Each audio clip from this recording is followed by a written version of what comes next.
On the bustling shores of New Jersey City, Asbury Park, lives art and music galore to its visitors and residents. But not one artist's work is more noticeable throughout the city than the art of studio and street artist Mike La Vallee, more commonly known as Porkchop.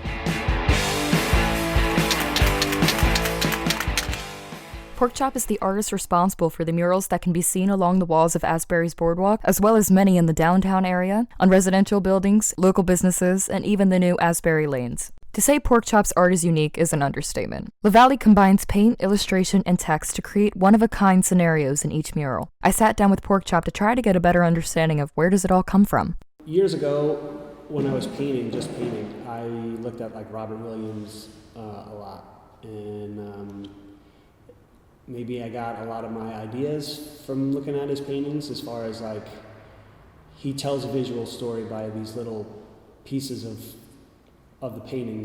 They're like there'll be sections that have these images, and when you put all the images together, it kind of comes up with a narrative.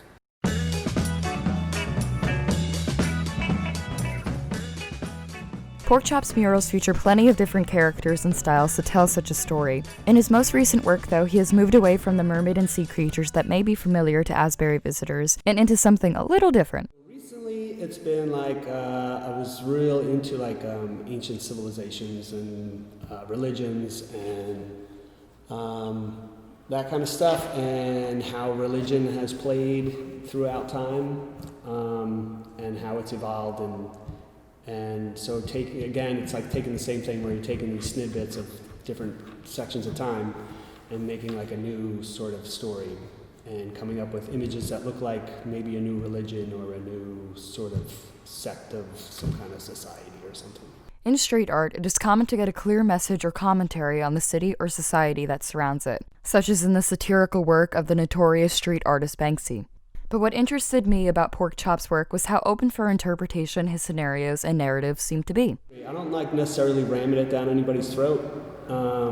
I'd rather have like the viewer kind of look at it and sort of connect with it, and then maybe they have their own connection and their own story of what it is. I don't necessarily like kind of spelling it out. Porkchop's art has changed the face of Asbury possibly forever, plunging Springsteen City into a diverse artistic town. But what many might not know is that Porkchop is not alone. A lot of Porkchop's work is part of a bigger project named the Wooden Walls Project that was started around the time of Hurricane Sandy 7 years ago. Hurricane Sandy and all its devastation also paved way to a splurge of street art that recreated Asbury, just as music did all those years ago. So it started off years ago. This is going back, I guess a few years before Sandy maybe hit. There was, I had an opportunity to do the inside of the casino building in Asbury Boardwalk.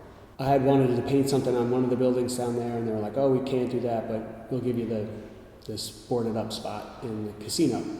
And I was like, oh, what part of it can I do? They're like, the whole thing.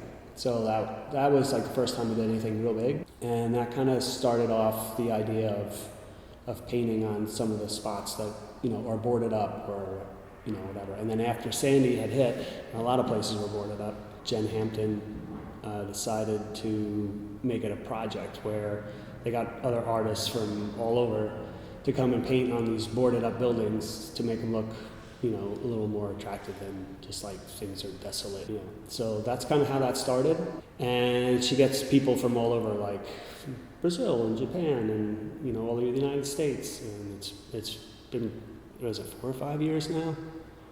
And it just keeps growing. So it's been in Madison Marquette, the people who run the boardwalk have mostly funded it. So it's a great kind of opportunity. And then people get into it, and they come down and they're taking pictures and they're making their own little stories of being down here and stuff.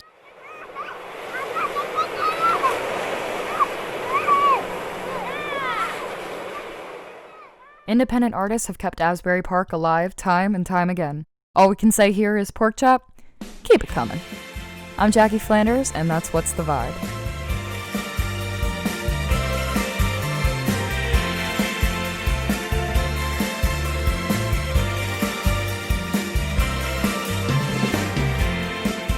Do you know why